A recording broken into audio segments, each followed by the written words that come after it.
we're moving on to station number 2, which describes in very detailed manner, how the corridor looks nowadays. It displays very detailed photos and maps, itemizing the exits, the ramps, the what they call the weaving areas that create the most trouble and have the most frequent issues, congestion issues in the 59 corridor. As a reminder, we're just focusing on the 59 going from Beltway 8 to I-45 in downtown Houston. That represents 14 miles of very congested freeway. Again, designated the third most congested freeway corridor by the Texas A&M Texas Transportation Institute, TTI. And your traffic engineer, did you want to? Yes, we would like to pass it on to one of our consultants that participated in this study to give us a little bit more detail on what's going on Freeway 59 and what they're suggesting, what they're proposing to do for mitigating the congestion on I-69. Brent, okay, here's Mr. Brent Christian. He's a member of a consulting team. He works for Alliance Transportation Consulting. And why don't you take us through this station, describing more in detail what's happening mile by mile in that corridor. Very good. Hold the mic down. And you want to start at the beginning? Take us back there? Sure. Is there a beginning? Yes, there is a beginning. We've actually identified project limits to this project. So we'll start at one end of the project. So I'm at the southernmost part of the corridor, and that's at Houston Tollway or Beltway 8.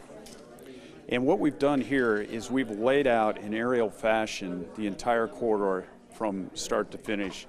So the southernmost limit of the corridor is here at Beltway 8. The northernmost corridor limit is at I-10 downtown. We have, throughout the last couple months, begun to engage the agencies, the local agencies, including TxDOT, including TTI, including the City of Houston, Harris County Toll Road Authority, and of course H-GAC, as well as some other agencies, to solicit their input as to where they see the particular issues occurring along the corridor. We've identified those issues from the agency's perspective and have laid those out on these aerial maps. Point them out one.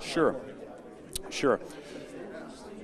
One of the biggest issues along the corridor right now is where we have various ramp locations. And if those ramp locations are laid out in such a way that traffic is trying to merge and exit in a short distance, it creates what we call conflicts. And those conflicts will cause two things to really occur. Number one, a slowdown, because we've got traffic trying to enter the freeway and exit the freeway in a very short distance, or in the worst case, we'll actually have a collision or a crash along the facility. So one of the things that we're looking at along the corridor right now is ramp configuration, and do we need to consider changing some of the different ramp locations and ramp configurations along the corridor? Do you have any specifics on that? No, that is one of the things that we're beginning to study right now. And what we are going to do is we have actually started developing a model. H-GAC is developing a model that will actually help us evaluate how these different changes, like ramp locations, will impact travel along the corridor, so we can make an evaluation of an assessment as to what the impact would be as we consider making different changes and improvements to those. So that'll be one of the next phases of what we do after we go through the public involvement phase of the first public involvement meeting. Is not only are we looking for the public agency comment, but we want the public comment in general. And we'll take the comments coming back from the public as well as the public agencies, and then making an assessment on what strategies do we need to consider in order to improve capacity, reduce travel times on the corridor, and increase throughput. What other details should we focus on? The other things that we want to take a look at along the corridor are there's a lot of people that really need to consider their travel behavior. And for instance, if the public is making a short trip along the corridor and perhaps they're entering in one location but they're only going a short distance, does it make sense for them to stay on the main lanes or take an alternative route rather than to get on the freeway main lanes? So we're going to actually be evaluating those types of movements, those types of travel patterns and behaviors as well, so we can also determine, are there things that we can do from a design standpoint to actually influence people's travel patterns and behaviors along the corridor. That legend says queue jumping. What is that?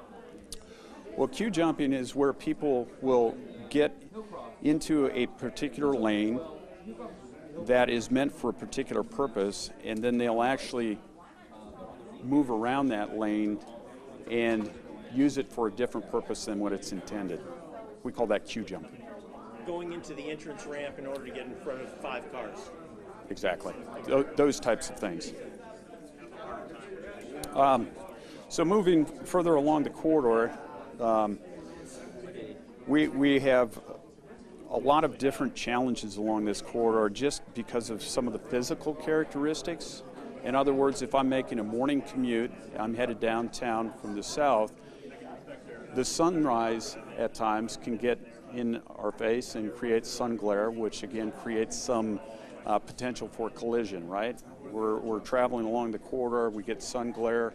So we're actually evaluating what some of the physical characteristics are along the corridor, and are there some changes that we can make to reduce those?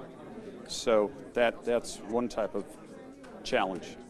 And it says here compression wave. What is that? Please explain that to me. Yeah, along the corridor, we have different points along the corridor where traffic tends to slow down. And we call those compression waves. So a traveling public may be traveling 55 miles an hour along the corridor, and all of a sudden there's a compression up front where travel speeds will slow down to something much less, 40 miles an hour, 35 miles an hour, and we call that compression. So what our challenge there is to figure out, are there ways that we can inform the public that the speeds have reduced so that they're not traveling up on those compression points very quickly and creating incidences. So that's what we mean by compression wave. And does that occur at certain locations in the freeway? Yeah, it sure does. Could you explain that more? Yeah, we see that due to several different reasons. One is, as I referred to earlier, merge weave points. So where we have a lot of merge and weave conditions occurring, that will cause traffic to slow down. That will then cause compression points. The other thing that will happen is if we have vertical profiles along the corridor, which in Houston you don't always think of there being vertical profiles, but there are certainly vertical profiles along the corridor. People will come up on the traffic very quickly and not be able to react. You mean like a ramp, a bridge? Yes, yes. So you come over a vertical curve and you recognize that traffic has slowed down in front of you, and so that will also cause one of those areas of compression, and then it just kind of builds on itself. Other examples are, and one of the biggest challenges along this corridor are incidents. And we call incidents either recurring or non-recurring incidents. The non-recurring are the ones that we're trying to figure out how to deal with best. There was over 1,800 crashes reported along this facility last year. And those are just reported incidents. We know that there were more that were non-reported. Those incidents will oftentimes contribute to excessive delay depending on the type and the duration of those incidents. So one of our challenges and one of the strategies that we're looking at is, can we develop better strategies for managing traffic when those incidents occur? How do we clear the incidents more quickly? And then if it's a longer duration incident that's going to last, say, for more than 2 hours, how do we go ahead and deal with the traffic and manage the traffic during those incidents? And there's a lot of different options that we have to consider for how we can go about doing that. There's a lot of great infrastructure already put in place along these corridors. In particular, the Southwest Freeway, we've got dynamic message signs. So if we can provide advance information to the travelers before they come up on an incident about the incident itself, and perhaps even provide them some route choices that would allow them to detour around the incidents, that's one example of what we might want to do. Just informing the public before they even get in their vehicle and providing them advance traveler information before they get in their car, it will help them plan their trip better. You might be able to just route around those things. Yes, or we provide it to them to where they maybe can even delay their trip. Maybe they don't need to make the trip right now and they can delay it. So, what else can you show me on this sure. plan? Intersections are always a challenge wherever we have intersections, obviously. Show me the intersection. Point one out. Well, here's one on Bel Air Boulevard, and we've got intersections on both sides of the freeway, obviously, where it intersects with each of the frontage roads. And so wherever we have traffic signal operations, we're going to be exploring, are there different ways that we can deal with our traffic signal control during particular times of the day. The city of Houston does a great job of managing their traffic throughout the course of the day. We've got some intelligence built into our traffic signal controllers that we can use to adjust traffic signal timing patterns based on when particular incidences occur.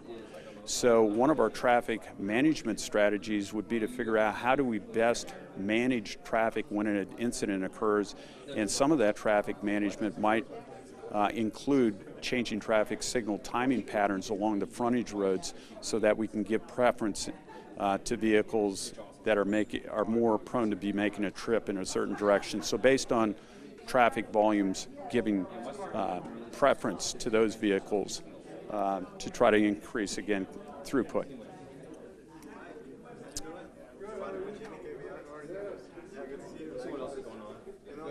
We've already talked about the ramp backups and the merge weave. Again, that's something we're going to continue to look at.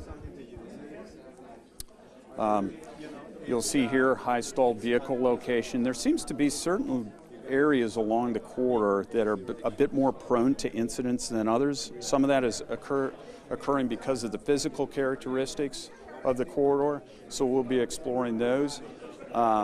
In further detail is where are the tendencies for vehicles to have more incidences, not just because of the physical characteristics, but are there certain locations where, for other reasons perhaps, there might be more stalled vehicles and recurring congestion. So trying to predict a bit more where incidents tend to occur not only will help us concentrate on those areas, but also we might be able to deal with developing better traffic management strategies around those particular areas.